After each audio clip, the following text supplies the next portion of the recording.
make an effort to create just learning for all students and their family. It will take concerted efforts across financial, educational, health, and political sectors to create equitable school environments for students of color. And again, the part on the right over here is that every child deserves an education that guarantees the safety to learn in the comfort of one's skin. So just take a moment to think about, as we begin today, we're just starting, I want to start with that piece to think about what would it look like, what would it feel like, what would it sound like if we created a statewide K-12 framework, SEL framework, that looked at this work through an equity lens. And so take just a pause. If you feel inspired to write anything in the chat, feel free, but it's also just okay just to, I know you all came from other meetings and other things today and transitioning. So to take a deep breath and kind of arrive here and take a minute, I'm just going to give everyone 60 seconds. I'm not going to talk, to just ground in Dina Simmons' words.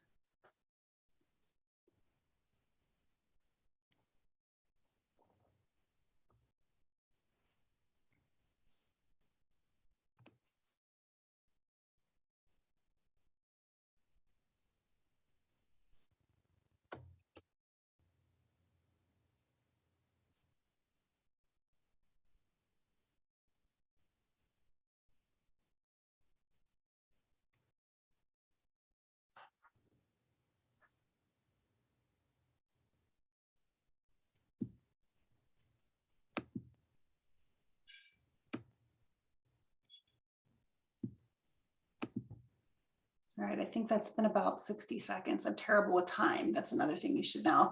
And I don't know if I introduced myself. My name is Alexa Pearson. I'm the Director of Standards and Instructional Support here. And this work lives on my team right now, as well as throughout ODE, but it's one place where it lives. And so I'm really happy to be here with you. And with this grounding, I also want to start with acknowledging just gratitude for you for being here after a really long day. I know for me, it was definitely a Monday that started off at 7:30 with Beth. Actually, I'm going to start my day with Beth and end my day with Beth. So just thank you so much. I know the work you're holding right now is a lot. And so thank you for taking time to be with us. And speaking of gratitude and acknowledgement, I want to also begin, I know in a virtual space, we are spread throughout Oregon, which is a beautiful thing right now because you're all coming from, we have a lot of regional diversity. So I want to begin with a gratitude and share a land acknowledgement with you. We'd like to acknowledge the many tribes and bands that call this land their ancestral territory and honor the ongoing relationship between the land, plants, and animals and people indigenous to this place that we now call Oregon. We recognize the continued sovereignty of the 9 federally recognized tribes who have ties to this place and thank them for continuing to teach us how we might all be here together. So with that, again, another pause. We always are running through our day to just stand and acknowledge the land we're on today.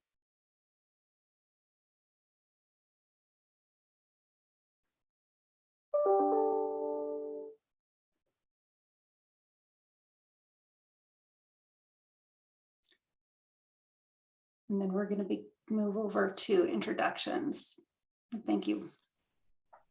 Thank you, Alexa, for the pause. I feel like it's been go, go, go today. I don't know if you all felt like that too. So it's nice to come into a space where we can just kind of calm and breathe for a minute. Thank you. It was actually my first deep breath of the day. I realized I shouldn't be saying that. I should get better. But I was like, this actually is one of my first deep breaths of the day. Yeah, thank you. Yeah, so we do want to do a round of introductions. The advisory group members, we have consultants on this meeting today. We also have our support team and leadership who are here with us today. So what we're going to ask you to do is to please share your name, your pronouns, your district, school, or organization, and your role. And also just for fun, we just thought, why don't you share one of your superpowers that you bring to this work, and maybe one kryptonite or a growth area that you would be willing to work on during our time together.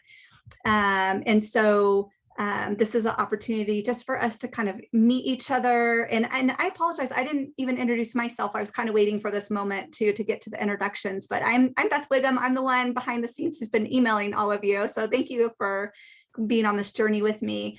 My position supports career and college readiness and comprehensive school counseling programs around the state. And both of those roles, those big buckets, touch social-emotional learning.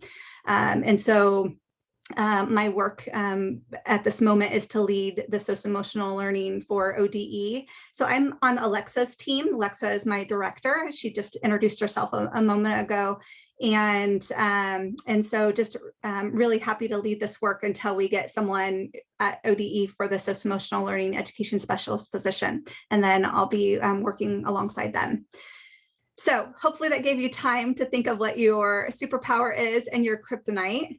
And if I was to go first, I would say probably my superpower is, really I'm a systems thinker. I'm able to see connections between things and help connect people to what that is, and just really enjoy that collaborative work that happens when you're working in systems. And then kryptonite, I'd probably say, this feels a little bit like an interview. I'm a little bit of a perfectionist at times. So I just have to just let sometimes things go and just be happy with the way that it is. So that was my kryptonite that I'm going to work on, and just kind of go with the process for wherever this journey takes us. So I think maybe the easiest way to do the introductions might be through probably the agenda, just because there's names in order. I'm not sure if you all were able to access the agenda, but I am just about to put it in the chat and make sure you all have that. Alexa, did you want to say what your superpower is in your kryptonite or growth area? One of my superpowers is big ideas, vision, creative ideas. Kryptonite growth area is actually executing the ideas. So I always need to work with an executor. I work really well with Dan Farley, the assessment director. He runs fast without looking. So the two of us together we're a good match. So those are my two. Great, thank you. Annie? Annie's one of the support people helping with behind the scenes with implementation. Hi, everyone. Annie Margis. I'm the Alternative Education Options Specialist at ODE, and I am on Beth and Alexa and Suzanne's team. My superpower is connection, and my kryptonite is procrastination. Thank you, Annie. Next up, Grace. Hi, everyone. I'm Grace Bullock, pronoun she, her, hers. I represent the Office of the Director and serve as the Senior Mental Health Strategist, or actually now Officer for ODE, and I'm responsible for integration of the integrated model of mental health and a lot of cross-system work with districts and the Oregon Health Authority. Superpower. Visionary thinking, strategic thinking, and kryptonite. When I see a need that needs to be met, I want to make it happen. And sometimes, as you probably all know in education, sometimes things move a lot more slowly than the identified need. So probably my kryptonite is impatience and just wanting to get things done faster than the system will allow. Thank you, Grace. Thank you for being here. And Grace is also one of the consultants and also helping with a lot of the behind the scenes work too. Thank you so much. And she's going to be a facilitator for today. Next up, Luce.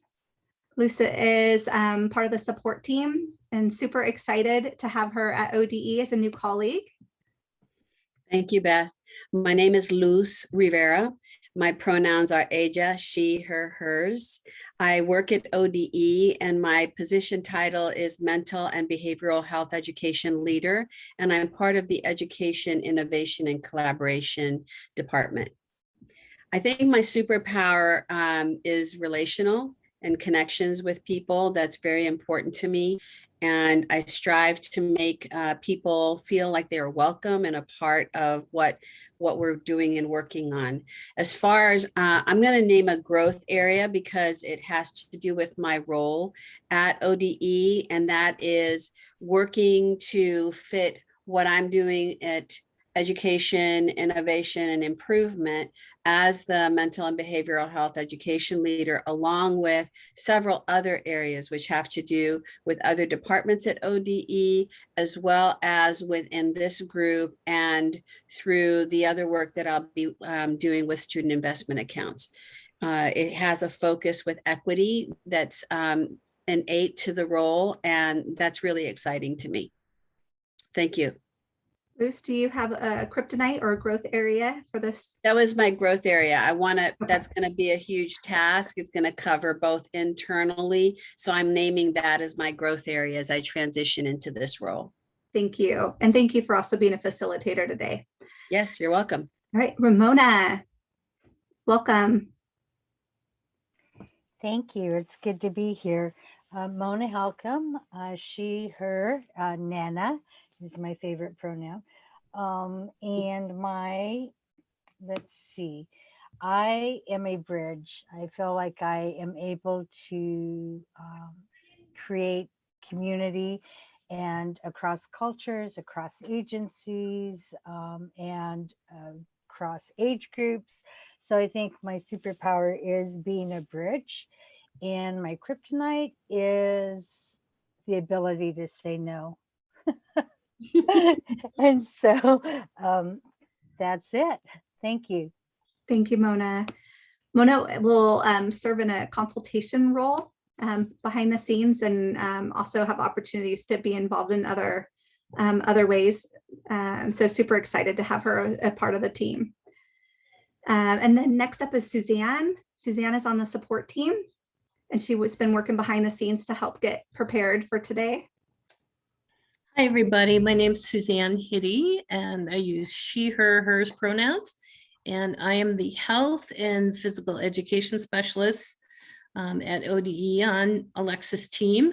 I would say my superpower, along with some of them were already taken. So I'm going to say persistence.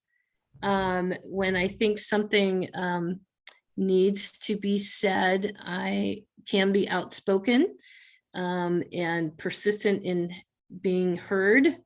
My kryptonite would probably be my patience for having those things go through. So glad to be with you today. Thank you, Suzanne. We're now going to introduce our consultants, and really excited to have them a part of this journey with us. So we have two consultants. One is from TSPC and the other one is from the Early Learning Division. And so Melinda, are you on the call? I'm not sure if she's able to make it tonight. And if not, I'd like to introduce Wayne, or have Wayne introduce himself. Hello, everyone. Nice to meet all of you. And I am the Director of Educator Preparation at the Teacher Standards and Practices Commission. So I don't really work in the area of licensure, but rather I work with the universities and other programs that have teacher education, personnel services, and administrator programs, and reviewing the programs, also helping them as much as possible. And so I'm excited to be involved with SEL. We are very committed to that at the Teacher Standards and Practices Commission as well. So that's exciting to see this taking place. I would say that one of the strengths that I bring to the program, I hope, will be having a collaborative spirit. I really appreciate that kind of environment as we are on this journey together. I mentioned journey because probably the thing that's most challenging to me is that even though I'm very collaborative, I like decisions to be made. I'm goal-oriented. I'm very objective-oriented. And so sometimes it's hard for me to be patient and allow the journey to manifest the strengths that need to be manifested along the way. Thank you, Wayne. Thank you for all your help behind the scenes too. Appreciate you. All right, next up is our advisory group members. Super excited for you all to introduce yourselves. We're going to start with Alicia. Alicia couldn't make it tonight. She had another meeting, but my name is Rachel Warner, and I'm a part of Oregon Student Voice, which is a youth-led nonprofit empowering students to be authentic partners with education decision makers. And I'm currently the research director, and Alicia is the policy director. I use she, her pronouns as well. I think one superpower I bring to this is probably organization, and I think my one kryptonite would be collaboration. I think I'm very independent when it comes to working on different projects, but I'm excited to collaborate with everyone. Great. Rachel, thank you for being here tonight. And if there's any part in here that is around Alicia to participate in something, please feel free to jump in and take over those parts. But we're going to go on to the next person, which is Andrea.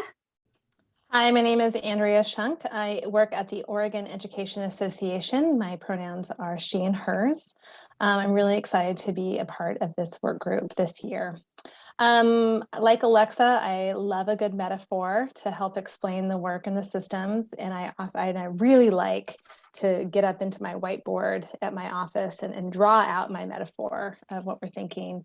And probably my kryptonite or growth area is that I really like all the ideas. So like Mona, I have a hard time saying no. And I just want to include all the ideas and get more and more information and more research. But at some point I have to say stop and start the implementation. So thanks for having me. Thank you. Next up, Angela. Hi, everybody. My name is Angela Halo, and my pronouns are she, her. And I am one of 2 social emotional learning specialists at Lane ESD, and very excited to be part of this group. Thank you for giving us this opportunity. I would say my superpower, I think, like Beth, I'm really systems thinker, and I like making the connections, especially around the social emotional learning work and all the different facets and pieces. And I think my kryptonite, like Wayne's, is I need to appreciate the process more and be more reflective and appreciate all the things that are happening during the process instead of being focused on the end. Thank you, Angela. I feel like that's an ongoing, like, continuous improvement for us. It's like going with the process.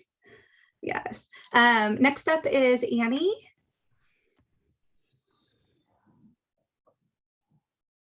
Annie Schlegel. Sorry, I did my video instead of my mute. I'm Annie Schlegel. I'm a school social worker and behavior interventionist in North Clackamas, and I'm a part of the Oregon School Social Work Association. I think, and I use she, her pronouns. One of my superpowers is to be able to go between the systems and the implementation. I think I do implementation really well and then can take like a more bird's eye view of that too. A growth area is sometimes I get really passionate about things and then have a hard time slowing down or like listening. So I think that's something I need to work on. These are good ones. Next up is Becca or Rebecca. You can call me either. Okay. The person who invited me, he knows me as Becca, and so, but Rebecca is fine too, either one. Rebecca is my more formal name, or my grandmother, what she calls me, I guess. All right, so I'm Rebecca Pierce, and I am she, her, and hers. And I am a school counselor in very southern Oregon, Klamath Falls, at a high school, Klamath Union High School. And I'm really proud of that because I actually grew up here as well, and it's kind of generational. So very, rural Southern Oregon. I appreciate it, and I'm proud of that. And I would say superpower maybe being, I'm very proud that I'm able to see I'm willing to see what students are capable of beyond the barriers that are there. And with that, I carry pretty strong, I guess, abilities for connection and collaboration. Those are probably some of the strongest. And I was thinking about challenges maybe are, needing to work on seeing systems from a broader perspective and sometimes feeling stuck with how to best implement. Like I feel like I know how to implement, but then getting stuck in the systems, I guess. And with that, also like different power dynamics that, you know, are sometimes within systems. That's a tough one for me. And I probably move a little fast sometimes, but just a lot to do. So thank you. I'm really glad to be here. Thank you. Yeah, thank you for being here and thank you for sharing. Chelsea? Hi there, my name's Chelsea Vukovic, pronouns she, her. I'm with Sherwood School District. I was the behavior specialist for our district for the last 8 years and then just moved into a new role within our district as the behavior and mental health coordinator. I am a licensed clinical social worker, so I always say I'm not an educator. So with that, I think a superpower I bring, I did about 8 years in community mental health before coming into education. And I feel like that for sure in my roles has always been a superpower and just really understanding the mental health piece of it. A kryptonite of mine, I think, because I'm very organized and detail oriented, I kind of like things to move at a productivity is important to me. And so when things are not moving super fast, that can be a challenge. So that's something that I think I'll be working on during our time together. Thank you, Chelsea. Next up, Daniel. Yeah, I'm Daniel Gallo, he, him pronouns. I work with Angela Halo as a social emotional learning specialist. It's a new role. I've been a high school teacher of health and social studies for 22 years in my career. So this is a new role for me as of the last year. My superpower is probably, it's pretty zany up in my head, and I believe work can and should be joyful. And I don't think everyone I've ever worked with would agree it's a superpower. Sometimes Angela too. I said when she got in the car today for us to carpool, Angela, I'm a lot and I'm sorry. Anyway, and then the kryptonite would probably be, it's probably the way I deal when I face bureaucratic hurdles that suck the joy, soul, and meaning out of life. My strategy is to climb under a desk and cry and scream and laugh. And it hasn't really been effective in changing things, but it regulates me slowly. Thank you, Daniel. Thank you for being here too. Next up is Deirdre. Hi, everyone. Really happy to be here. My name is Deirdre Hahn, and I work at University of Portland. My pronouns are she, her, and I'm an assistant professor of education. So I work with pre-service candidates, both undergraduate and graduate students seeking their credentials. I teach courses in child and adolescent development, as well as social emotional learning. In terms of my strengths or superpowers, I would say I'm a bridge. I'm oftentimes a bridge between education and academia, or just between people. I really like to connect people. I like to say, oh, have you talked to so-and-so, or have you met so-and-so? I really like to do that. And I feel like it's a superpower. And I'd say my kryptonite is definitely what other people have said, this idea of efficiency. And so, like Alexa said, that I need to take a breath more often and a pause. So thanks a lot for being here. I'm excited to meet all of you. Thank you, Deirdre. Next up is Fran. Hi, everyone. Fran Pearson, she, her, hers. I work for Oregon Health Authority as the school-based mental health program and policy coordinator. I would say that my superpower, like so many people who've already talked, connector. I love making those connections. As Deidre just said, just bringing people together but I also feel like I'm a really good listener these days because since I started with Oregon Health Authority, moving from practitioner to this job, I've had so much learning to do and still learning. So really getting good at listening. I would say with that, my growth or something that I'm working on, there's just so many moving parts in my world these days. And so slowing down and being patient, because I can't learn all the things and I can't know all the things right now. So super honored to be here with this in this space with everybody. Thanks. Thank you, Fran. Next up is Haley. Is Haley here tonight? Actually, you know what? I think she's not able to make it. So we're gonna move to Holly. Hi everyone, Holly Dalton, she, her. I am the Senior Manager of Social, Emotional, and Early Learning at the Willamette Education Service District. And my superpower is policy. I love it. I'm nerdy like that. And particularly with the lens of students in mind and how it actually plays out, particularly with our historically underserved populations. My kryptonite would be slowing down. Yeah, good one. Next up is Jen. Hi, Jen Sasuki.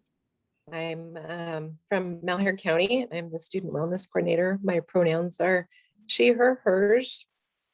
It's hard to come up with a new superpower. You all named it so well. I think for me, one of the things that is good is that I am pretty aware of all things wellness in my county. But that's also my kryptonite, is that sometimes I have a lot of breadth, but not a lot of depth. So just know a little bit about everything. And so I'm anxious to learn a lot through this program on SEL and deepen that knowledge. So thank you for having me. Thank you, Jen. Next up is Jill. Hi, everybody. I'm Jill, and my pronouns are she, her, they. I'm the Assistant Director of Social Emotional Learning at Portland Public Schools. My superpower, just to provide a little balance, I love the process and value it immensely, as well as have a lot of patience for it, so that we're sure to do everything that needs to happen so that the idea or the implementation actually works. My kryptonite would just be that I love ideas and I love hearing from a lot of people, and I always can often get excited and interested in them. So similar to Andrea, sometimes I can get a little distracted with great ideas. Thank you, Jill. Thank you for being Thanks, here. Alexa. Next up is Jim.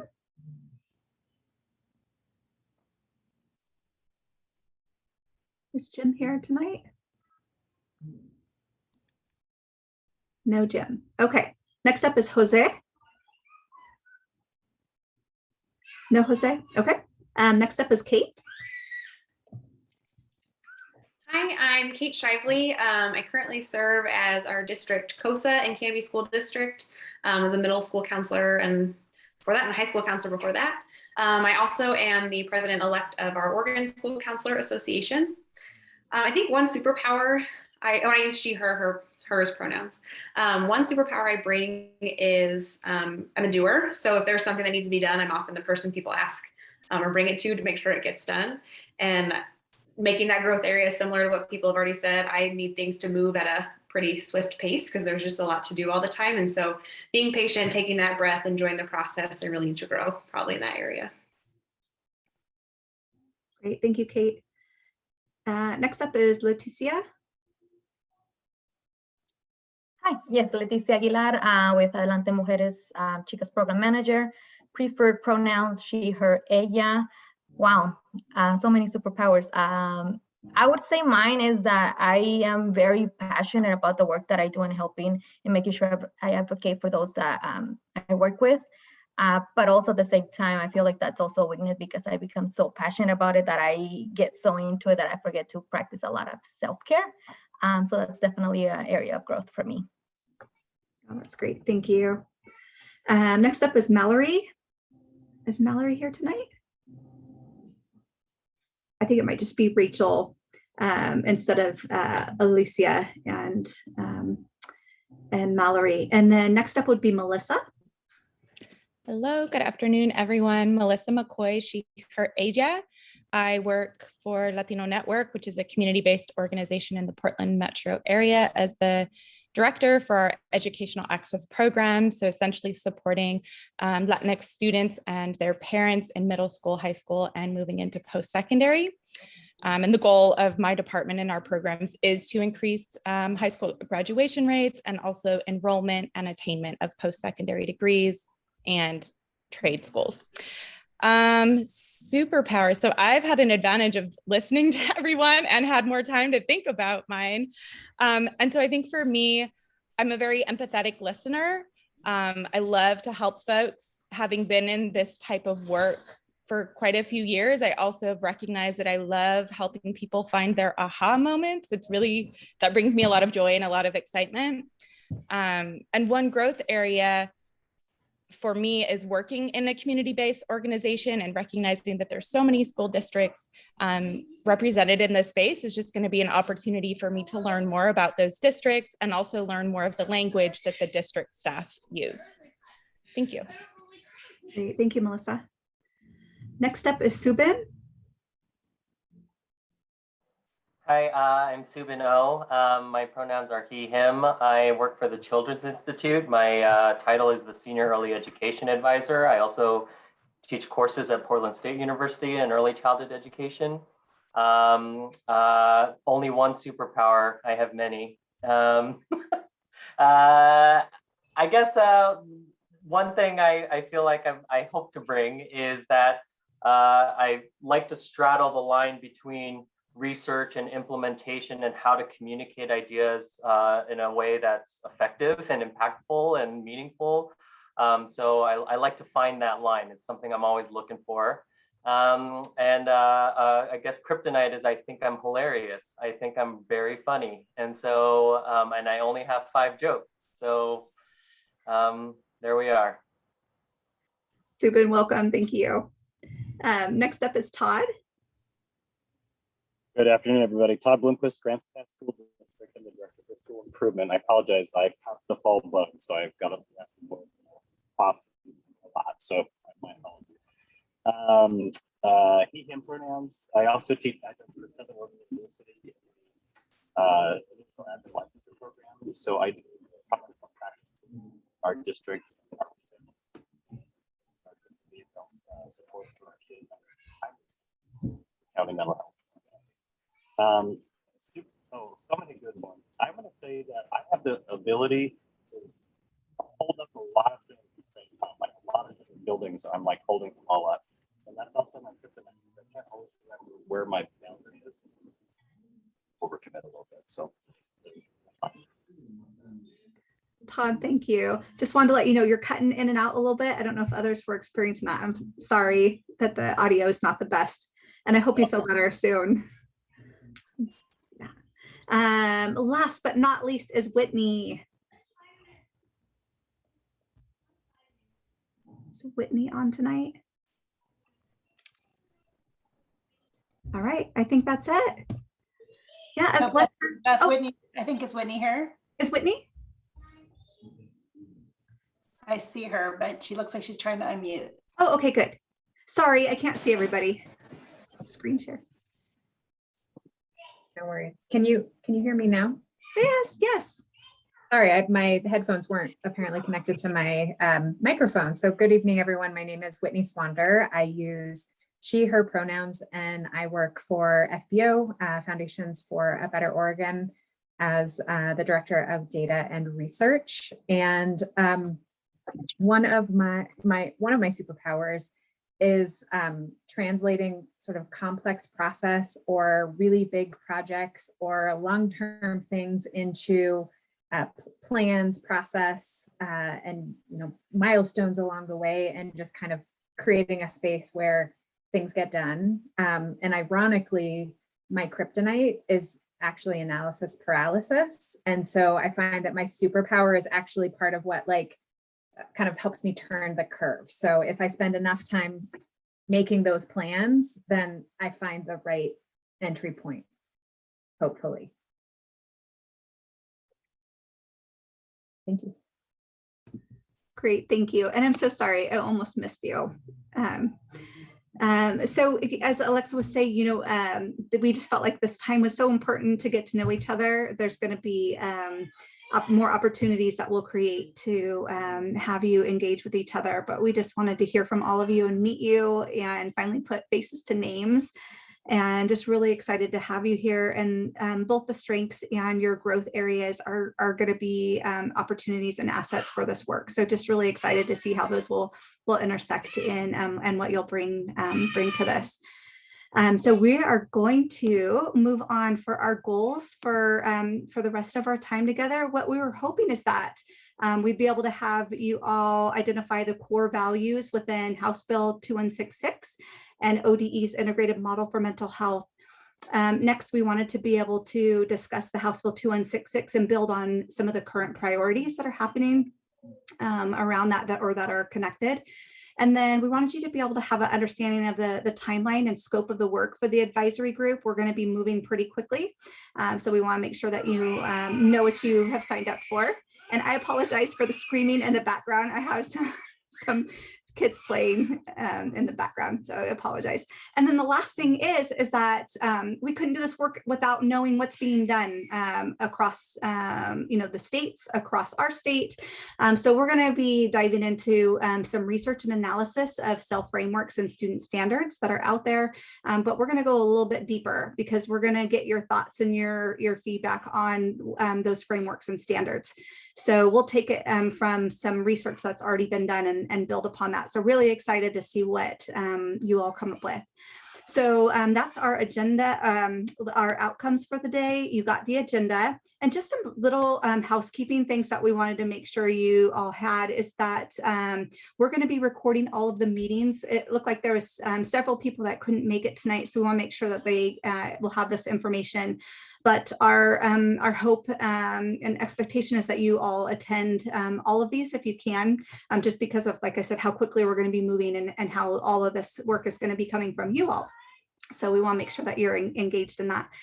And then the other is that we want to be able to see you and have you engaged. So if you would all please keep your webcams on as much as you can, that would be great, just so that we can see your faces and your expressions. And it just makes me happy to see all of you. And then last is that if you need to take a break for any reason, please do so. Do what you need, tend to what you need to.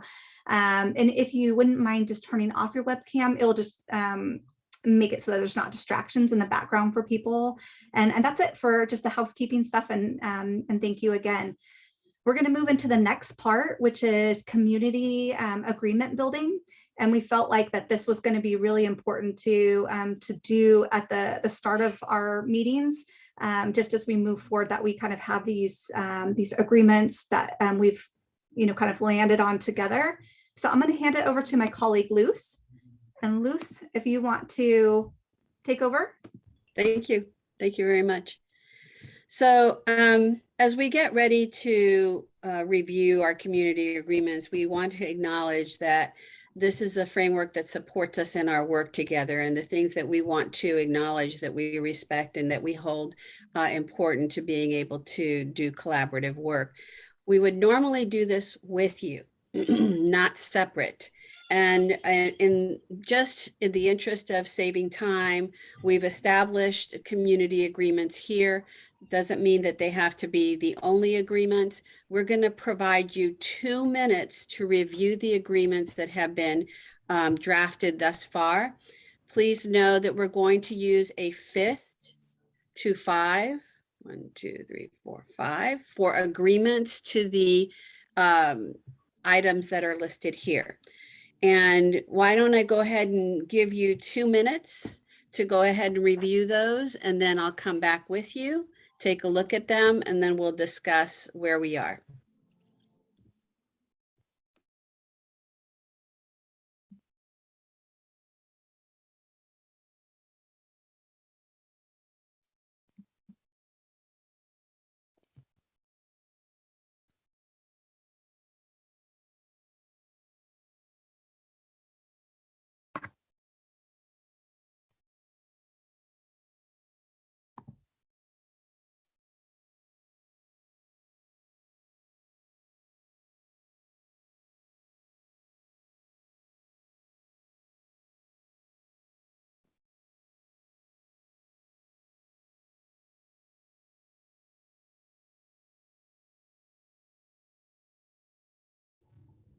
We're at 1 minute.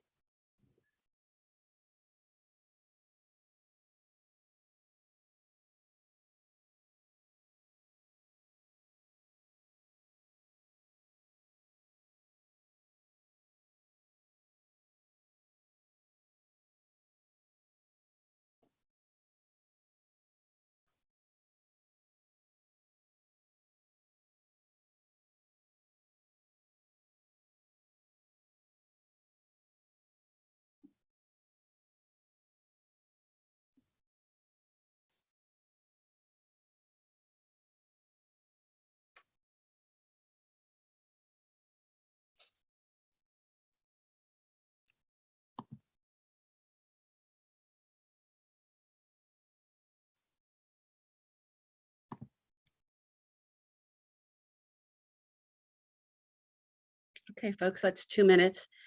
So can you show the visual real quick again for the fist to 5?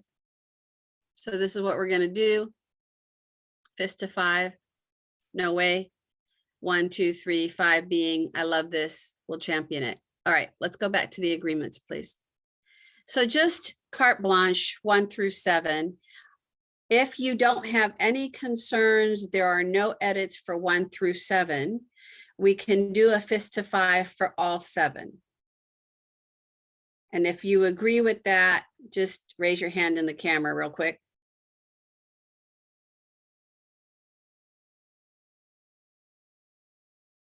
Okay, I think we have our fist to 5. Is there, beyond the 7 that we have here on the screen for you, are there any additional agreements that you feel we need to add to this list? Okay, I see a yes from Subin. Subin, could you please unmic and share with us what you would like to add? Yeah, I'm not going to word it beautifully on the spot, but I don't see, as we're talking about social emotional learning, a lot of the pre-work content where we're getting around racial equity and talking about issues of diversity, equity, and inclusion, I don't see any agreements around calling out, calling in, how do we create conditions for safety for people of color, anyone who has marginalized identities. I've seen agreements that kind of follow along those lines. I'm not seeing them here.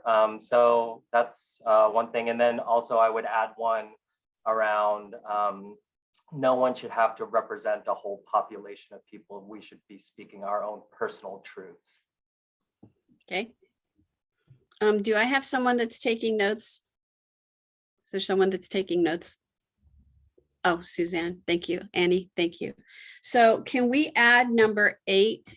Is there a group consensus, fist to 5, please, for Subin's additional added agreement?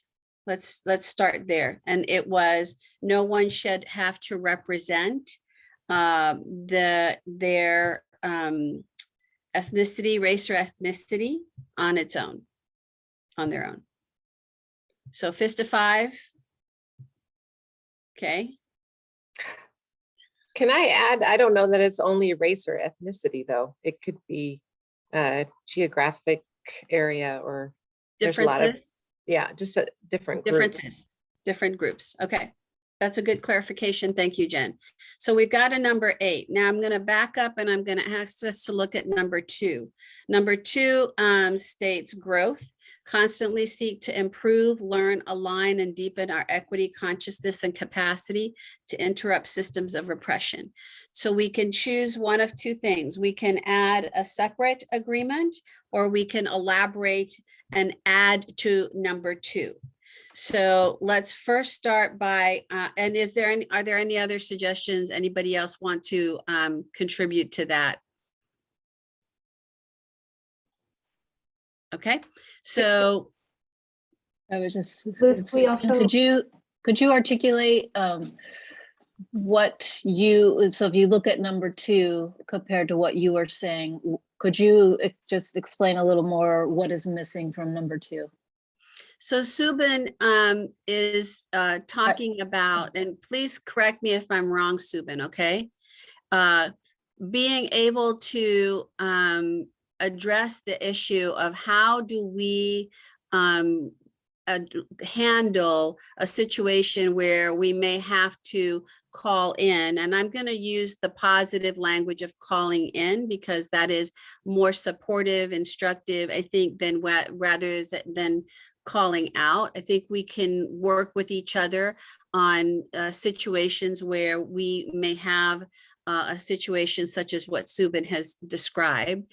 And so, and his concern is that we don't have that anywhere in our agreements. What are we going to be doing to kind of work on that if it should arise?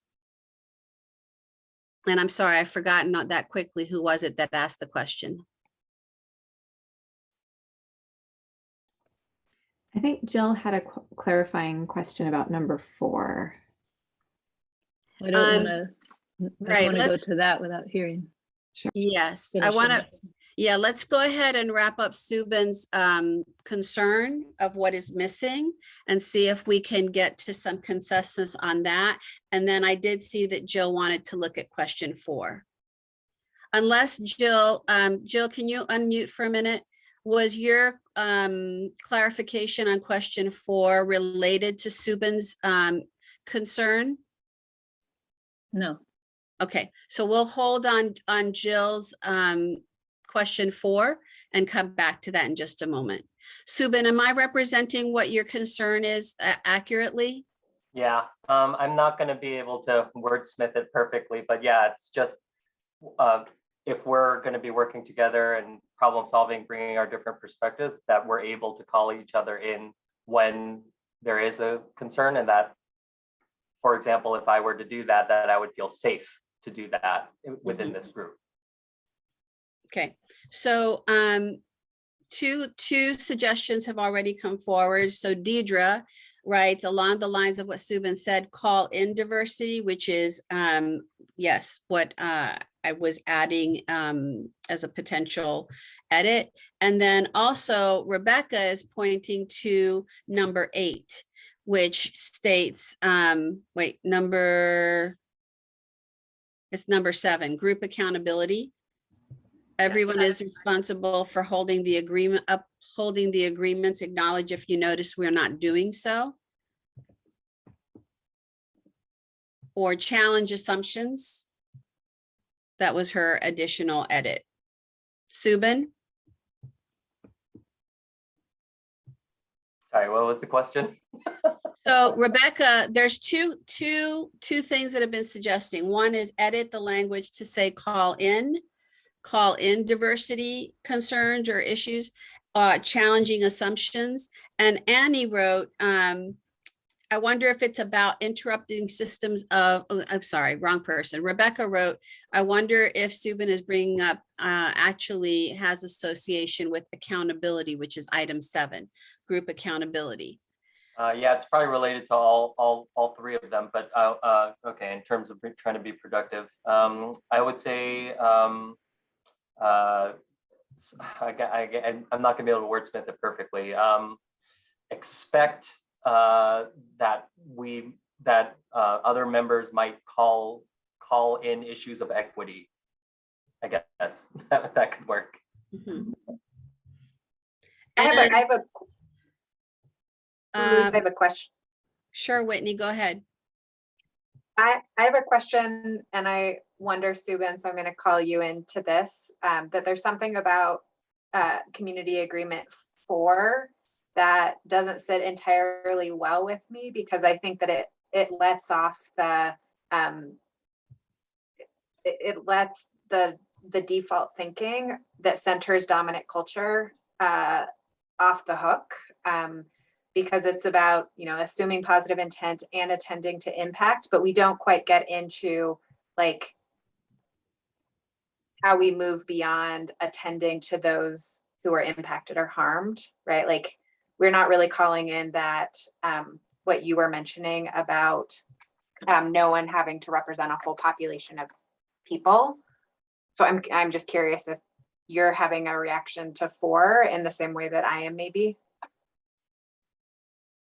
Yeah, I'm probably not articulating myself well because I feel like it's hard to, in a group format like this, to kind of edit this. But yeah, I would agree with your sentiment. I agree with that too, Whitney. That was my concern, is people of color and people with marginalized identities know that there is not always a positive intent. And it does let people in the dominant culture off the hook. Well said, Whitney. And I do think, similar to what Subin was saying, that it definitely doesn't feel strong enough around, there is a sense of accountability, but that is this a space where we can, what you're saying, call in, because this is a very white space. It looks like, at least from perceived, we didn't identify our race. I'll speak as a white person. It looks very white. So that's going to create certain dynamics, and we also certain challenges. And so how can we deepen that, the accountability and,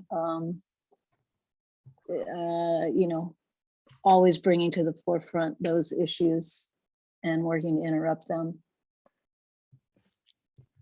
All right, folks, so I'm going to pause us for just a moment. Is there anyone else that has another comment to add to this piece, since we are receiving a lot of different ideas from folks?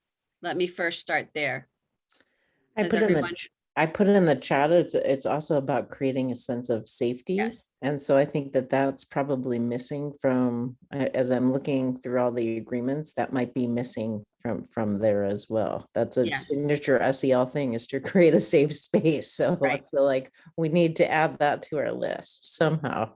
Well, and Holly, that's a very good piece that you added. And it's actually part of what Subin called out when he first spoke about if there should be a situation where we have to navigate with a situation and call in an issue of diversity, and that it be safe for him and for others, right? For all of us to do something like that.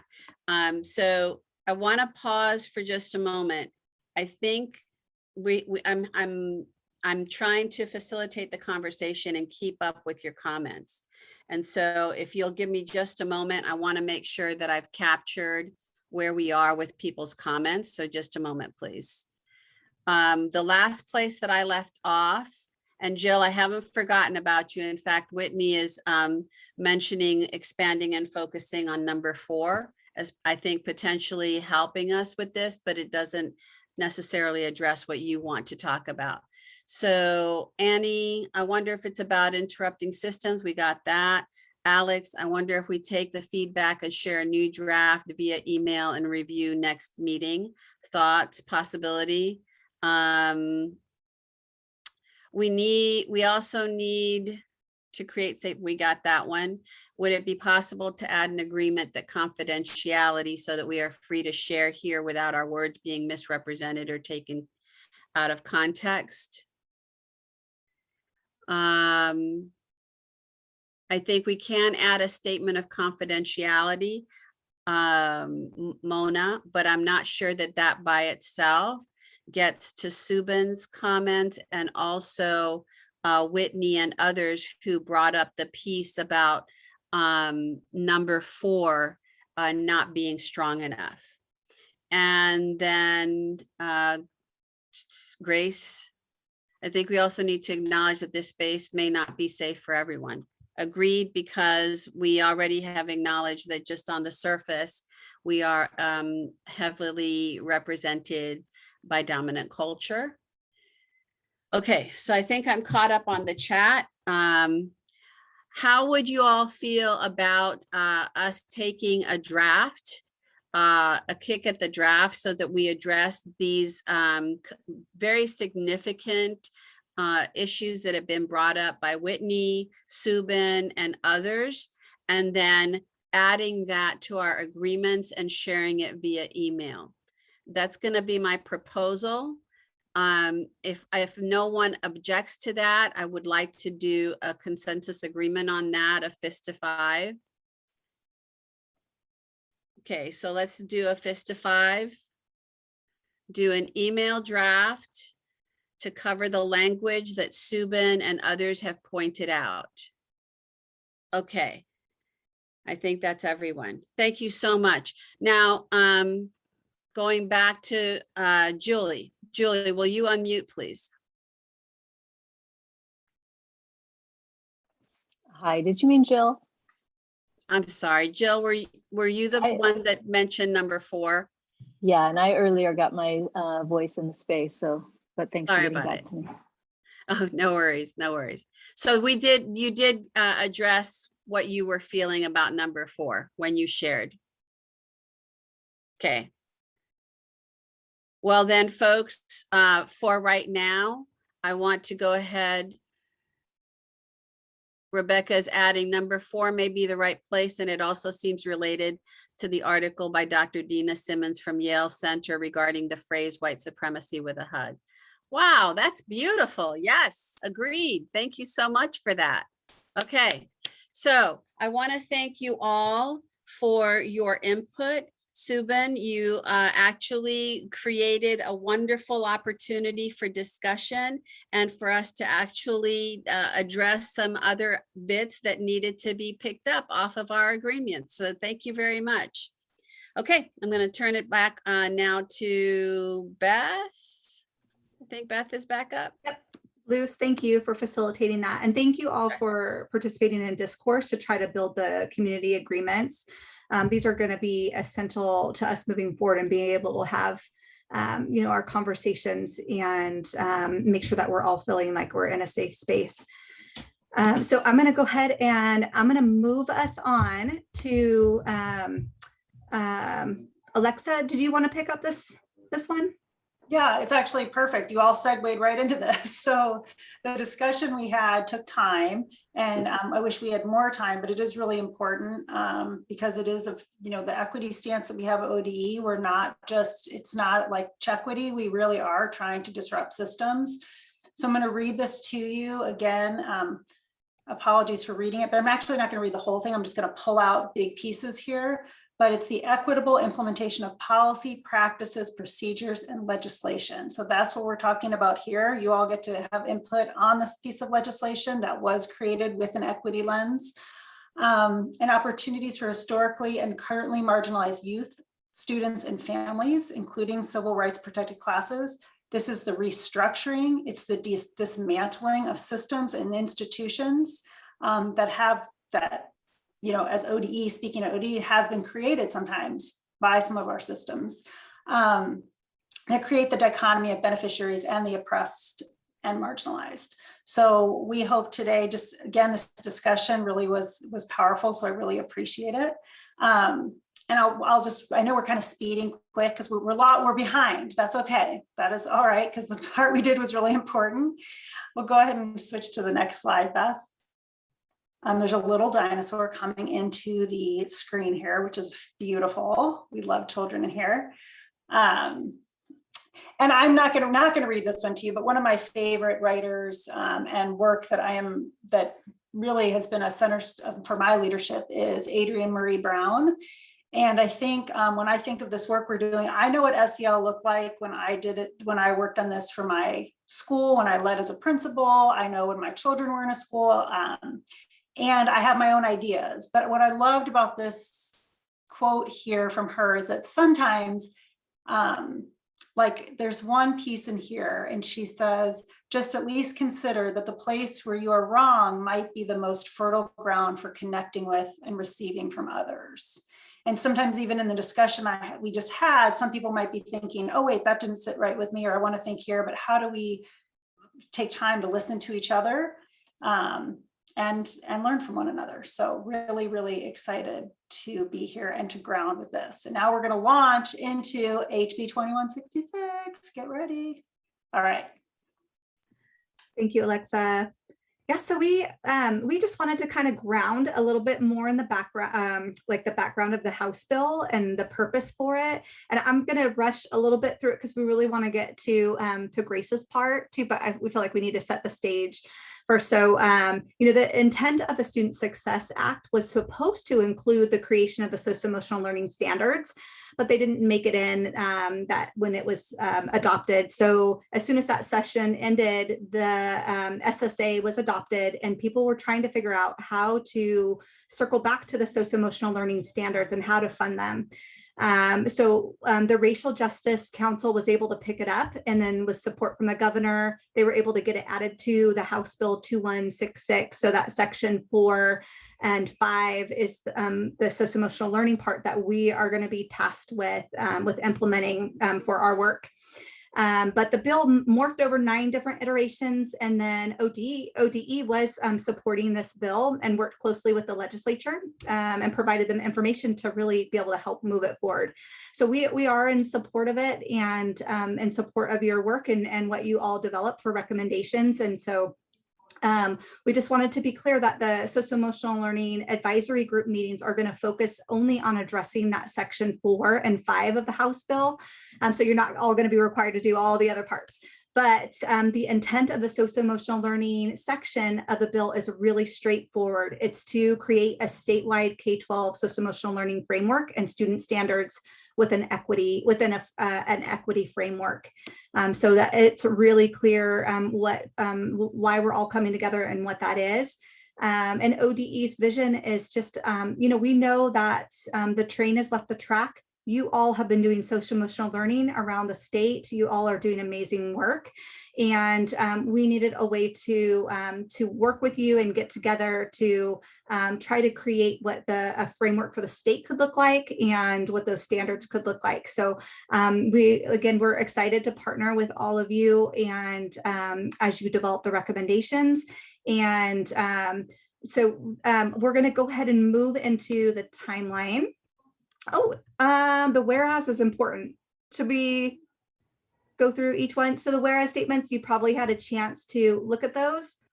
So social learning is a central component of our integrated model of mental health. Includes the racial equity, trauma-informed principles, practices, strengths-based multi-tiered systems of support. You're going to hear more about that from Grace in just a moment. Social learning can contribute significantly to the mental emotional health and overall health promotion. And it is an integral part of our school culture, climate, safety, mental, physical health promotion efforts. It enables communities to create just, equitable, inclusive cultures where everyone is feeling like they belong, they feel respected, valued, and affirmed. It helps schools cultivate an understanding, examining biases, reflecting and addressing the impact of racism, building on the cross-cultural relationships. And I think this is the last one, that it would be incorporated into all academic content standards as part of an integrated model of mental and emotional health, with the explicit goal of being to promote anti-racism and educational equity to create the conditions for all students to thrive. So just really briefly, this is our timeline. We had our first advisory group that convened to help develop what the selection process would look like. Then we all are meeting with you for the actual work as we move forward to develop the recommendations. And then those recommendations need to be to the state board by that September 15th deadline. So we're aiming for that. September 15th of the following year is when the socio-emotional learning framework and standards would be adopted. And then July 1st will be the launch for districts and schools to implement the framework and student standards. And then just the reporting elements, we can bypass that. We're going to circle back to that at a different time and really want to jump into Grace's part. Grace is actually, she could spend a few hours with us going over all of this. And I've asked her to do it within a half an hour. And I realize the time now is running over. if you all would, if some of you would be willing to stay on, we would love to be able to go even further with this, but I know that the time will cut off shortly. So I'm going to hand it over to Grace. And if you are able to stay on longer, that would be wonderful. And I will email you all a task that we have for you between now and our next meeting. So if I don't have a chance to mention that, I will email all of you about that. And I'm going to hand it over to Grace.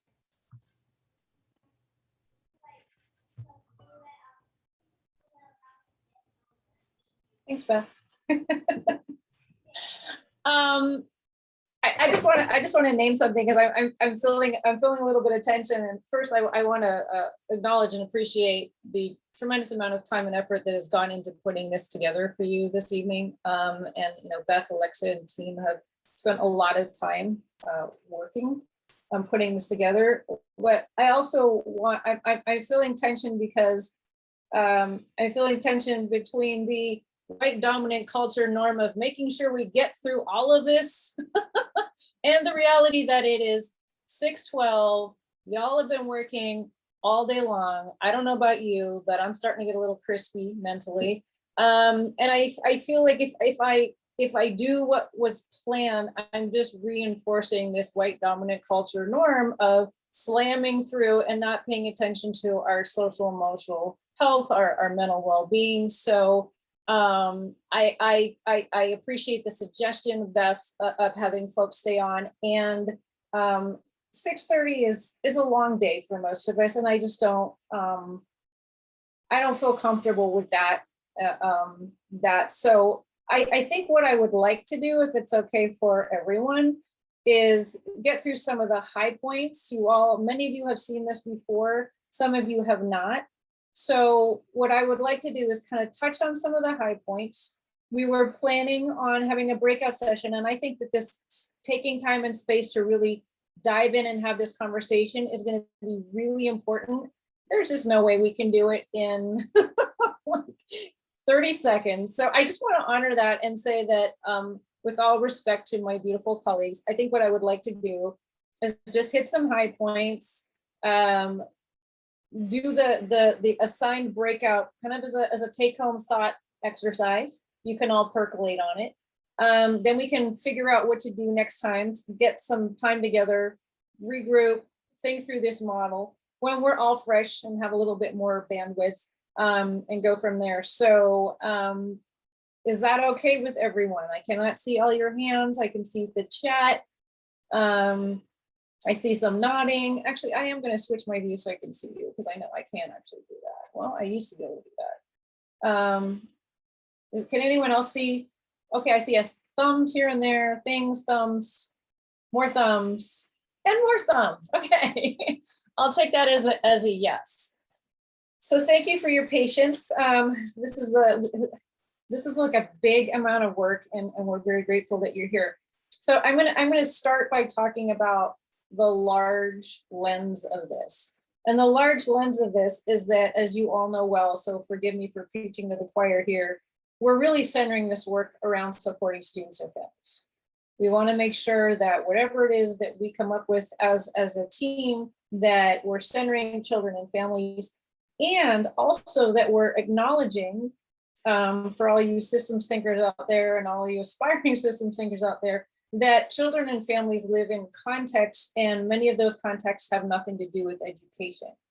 And so in thinking about this work and where this work lands, it is incredibly important, and I'm not seeing the chat. Give me a second here to make sure I'm not missing anything super important. Yes, that's what I was hoping for. Beautiful suggestion. Thank you, Rebecca. That all of this work occurs within a much larger system of care. And even though our focus as professionals tends to be within the education space, that it's important to recognize that education is just one piece of a much more broad and inclusive system. So in thinking about how we think and craft these ideas, it's important, I believe, to keep in our consciousness that there are other partners that are going to be players in this.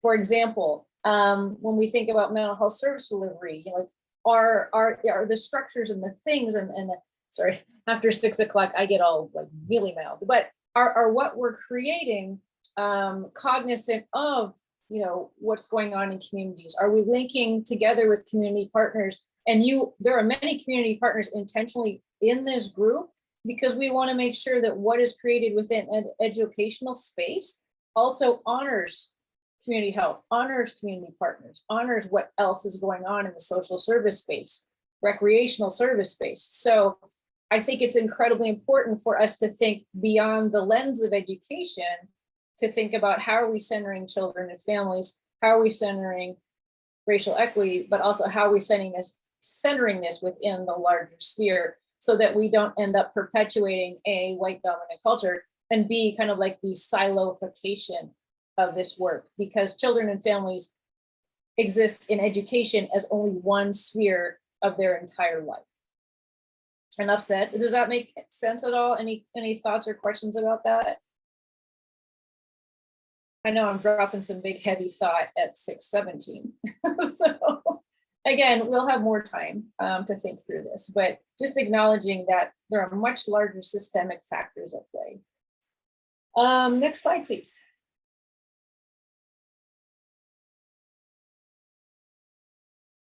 So again, apologies for those of you who have seen or heard this.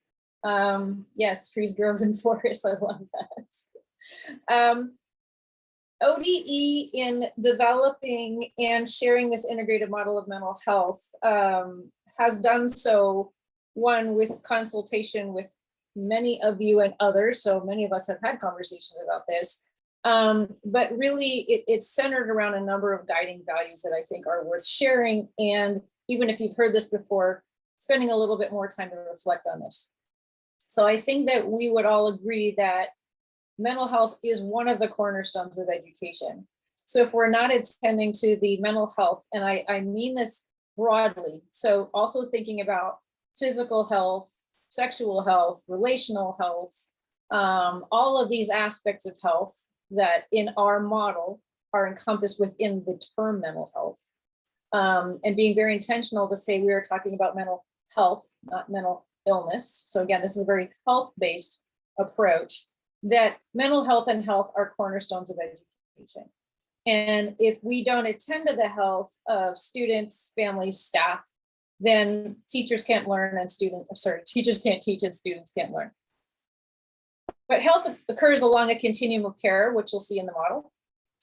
But if you don't know this, about 70% of students across the country get their mental health services delivery, get their mental health needs met somewhere in schools.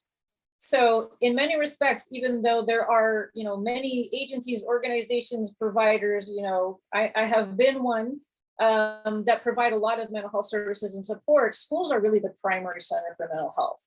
And this bill actually gives us the opportunity to craft that system in a way that is true to the work that you're doing, but also true to acknowledging the fact that this is really about one of the major places where students get these needs met.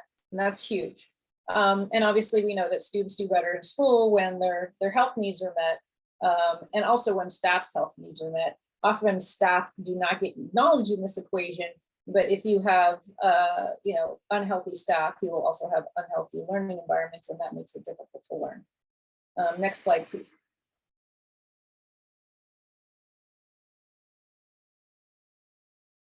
So again, one of the guiding values behind this model is focusing on health promotion, health at large. And that health promotion, by necessity, we need to celebrate the ways of being and knowing of all of the people who are in school communities. And as you all know very well, historically, whether it be at the school level, at the district level, at the ESD level, at the state level, we have all been steeped and percolated and marinated in white dominant culture. And that has been very much what has framed this work. And so one of our charges in this work is how do we decenter white dominant culture, maybe dismantle the systems that we've created, and really think about bringing this work to life in a different way, which is why I love the agreements conversation, because I already see that you're all, you're jamming on this idea.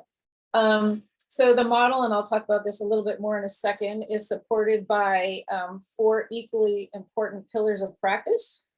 And you will see those in a second, SEL being one of them.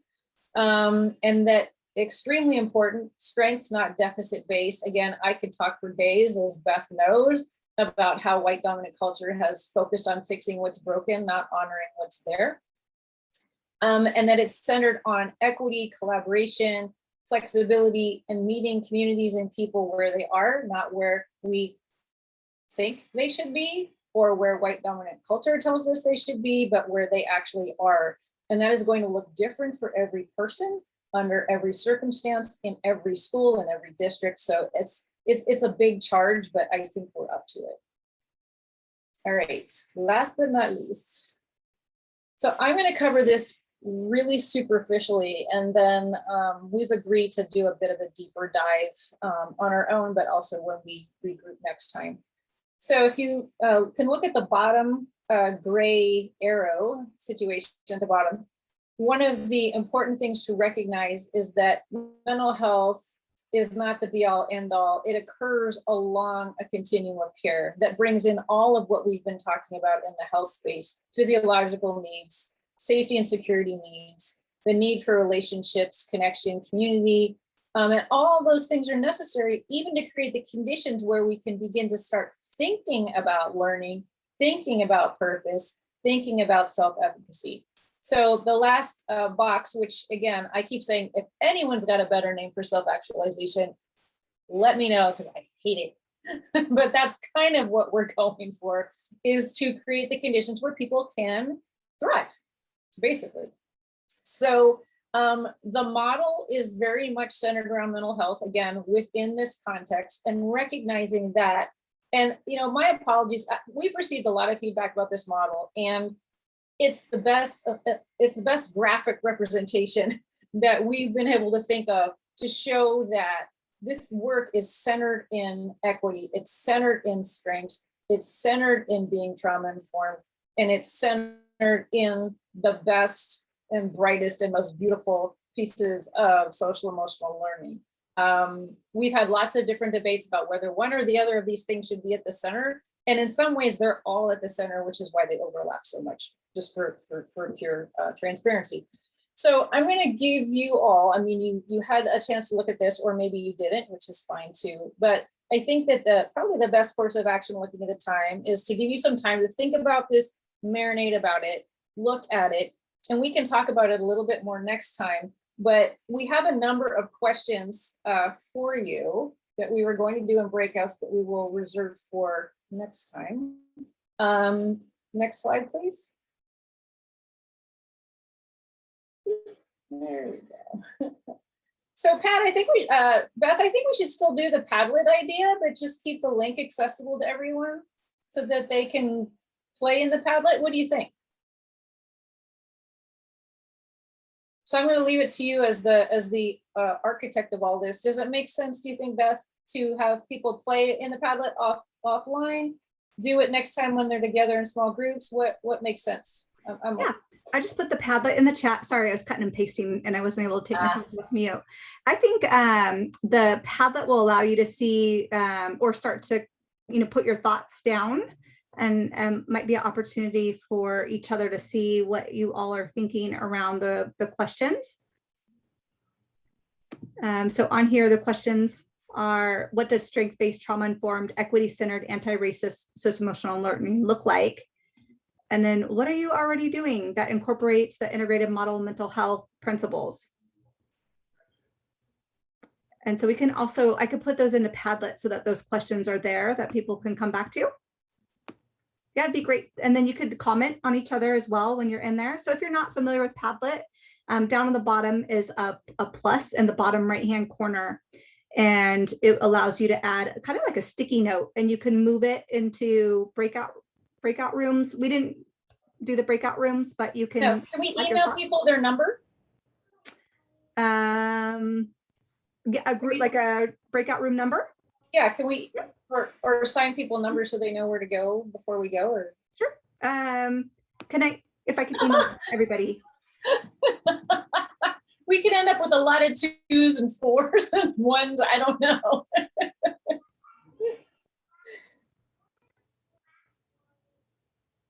Yeah, I don't know how the breakout numbers were supposed to work. Sorry, folks.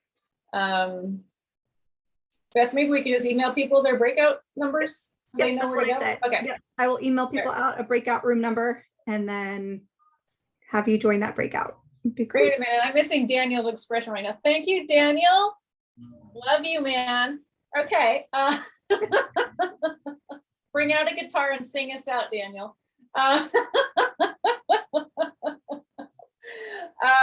Okay, so and the questions, thank you, Suzanne, are in the chat.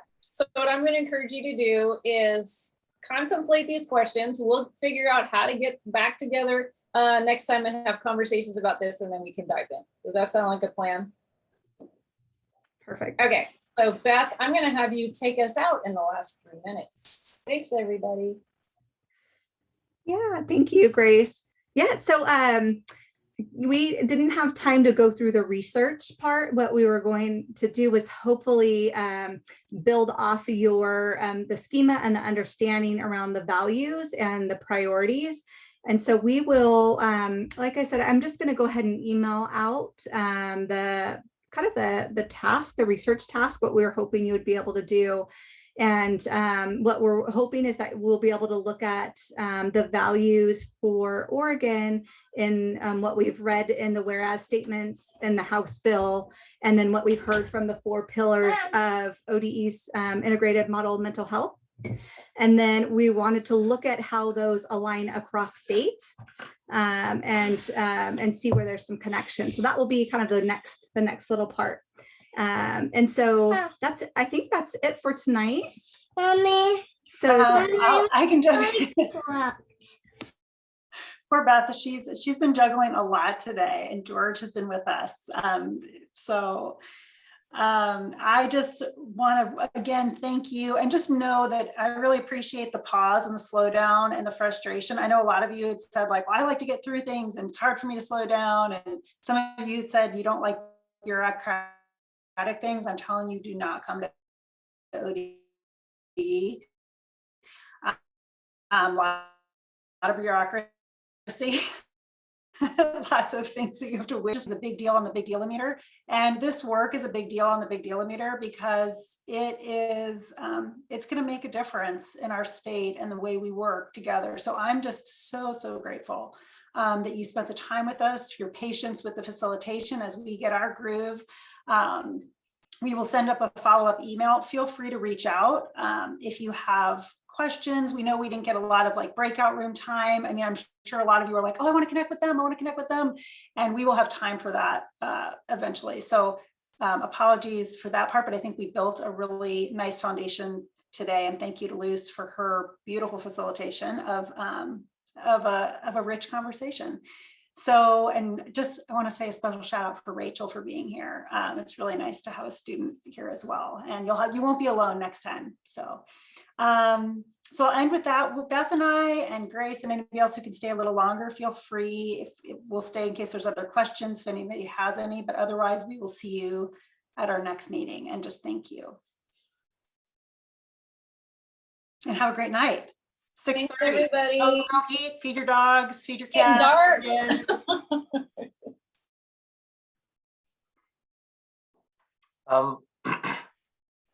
Of course, I'm then staying after. I love it. To get extra points. You do. There's lots of extra credit.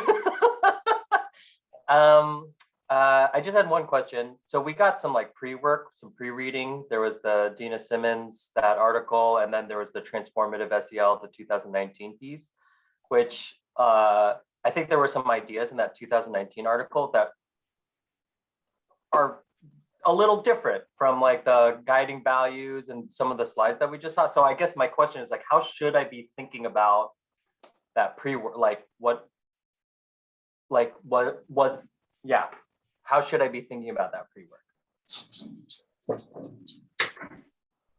Or maybe I'm wrong. Maybe my interpretation is wrong, is that the guiding values actually do incorporate. That's a great question. And I feel like, Grace, do you want to jump in there? I can, and it is a great question, and thank you for asking, Susan. I think that in suggesting a few readings in preparation for this meeting, what we were attempting to do, and Beth, please feel free to jump in as well. We were attempting to provide some different vantage points for looking at the work, but not necessarily the ones that aligned lock, stock, and barrel with what we're talking about. So I think that we were in some ways trying to be slightly evocative in showing different ways in which this work shows up. Not necessarily endorsing one or the other, but giving us some fertile ground for conversation. But I agree with you that not everything does align with the model, and I think that that's part of creating that fertile ground for conversation and seeing where we land as a group. Yeah, thank you. And I'll ask one last question, and I promise I'll stop. Is there space for us to ask questions about the model, or maybe critique or change, or is the model this was decided, there was already a bunch of work that kind of went into this, and this is what we're working, this is the box that we need to dance beautifully in? Is that kind of how I should be thinking about the values and the integrated model, or is there space to reshape, rethink? Again, an excellent question. What I neglected to say is that this model is really a living and breathing entity. So it is created as a framework to guide the work of the agency, but the last thing that we intended to do was to create a box that we all had to play in. So the model itself is a thing, but we see it more as a guidepost rather than a jail cell, for lack of a better analogy. But that's a great question, and I think we need to clarify that next time. So thank you for the reminder.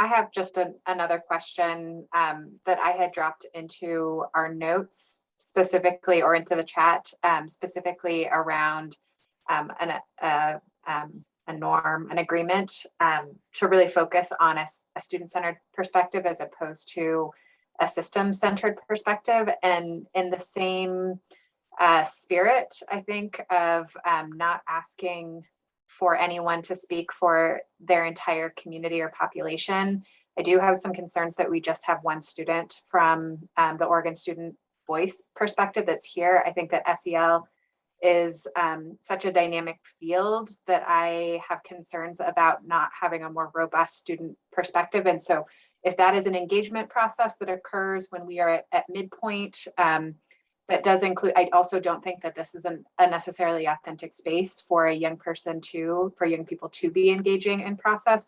But I really want to kind of raise that as we think about standards for our state, it feels really important to me personally as a professional, but also the organization that I work with, FBO, and wanted to raise that. And just a colleague connected with me earlier that through Apano, there was some interest in more student representation or student participation. And my colleague sort of felt like Apano got co-opted into, oh, Apano wants to participate, but it really is Apano has connections to students. So maybe just raising attention to the details of the invitation, the details of kind of the information that's coming from the community to, look for those student-centered perspectives. That was a lot of words, more of a soapbox speech than I expected, but I'm just really curious about how we hold that tension in keeping student-centered. Yeah, Whitney, thank you for that. Oh, sorry, Grace, were you going to add? Or Alexa? Yeah, Alexa? Well, I was going to say, because Beth, I don't think you were actually on another email because I was contacted with Apano, meeting with them, talking with them, and we did say, yes, student would be welcome to add the student voice to this. We do have 3 students on the panel right now. 2 of them were not able to make it this evening. So we will, again, figure out different ways. to totally agree with you, the more student voice. And I think you're right, there will be other ways to engage students specifically.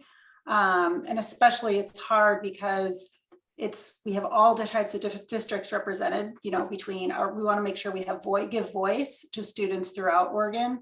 And so figuring out ways to engage them will be critical. And I think, definitely open for more ideas than just being on this committee, but different ways we can do that. So if you feel like more, if we have 3 to 5 students that end up being on here, if we feel like there's more needed, let us know. We're definitely open to feedback on any of that. Thank you, Alexa. I just was going to add, I met with a college student earlier today, University of Oregon. She's going to help us coordinate with the Oregon Association of Student Council, in addition to the Oregon Student Voice. And the plan was for the advisory group to hear from students in our November meeting, whether it was like fishbowl or like a panel. So we were going to have them help design what that would look like. So I was going to work with those two organizations to incorporate that in the next meeting. But if you have ideas for some other ways to do that, I would love to hear from you as well, Whitney. Thank you for bringing those up. That'd be great.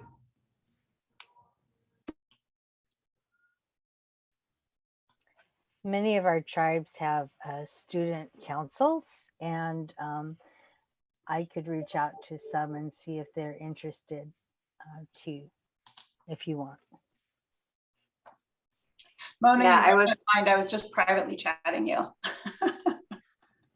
Mona, I appreciate you bringing up other spaces of student leadership and student engagement that exist in our state, because no shade, but one reservation that I have with student councils is they are student government positions that are elected, and sometimes they don't actually represent a full student perspective. I know as doing research with high schools in particular, it's my least favorite, like easy go-to is like, oh, just meet with student council because they represent everyone. And we all know that that's not true. So I was thinking like, maybe we talk to robotics students or robotics club students and speech and debate students and drama kids, right? Like thinking about where there are multiple perspectives, because school is complex and we know that. That's why we're here.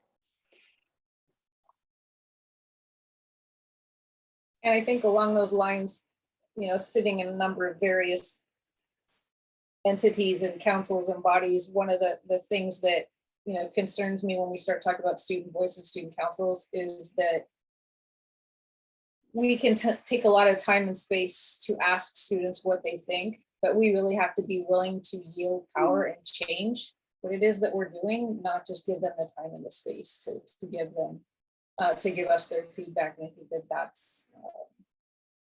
that's always a concern, so that we need to make sure it's meaningful and worth their while, not just what did you call it? Chequity, Alexa? Yeah. Sorry. I'm gonna have to jump off soon. Me too. I'm still here. Nice meeting you all. Thanks for all the work. I know how much these things take, and thank you. Yeah, thanks. Yeah. Thank you. Thank you. And thank you. All right. I sent the document that Suzanne and I were in. Great. Grace, are you still on? Yeah, I'm here. I just got an emergency.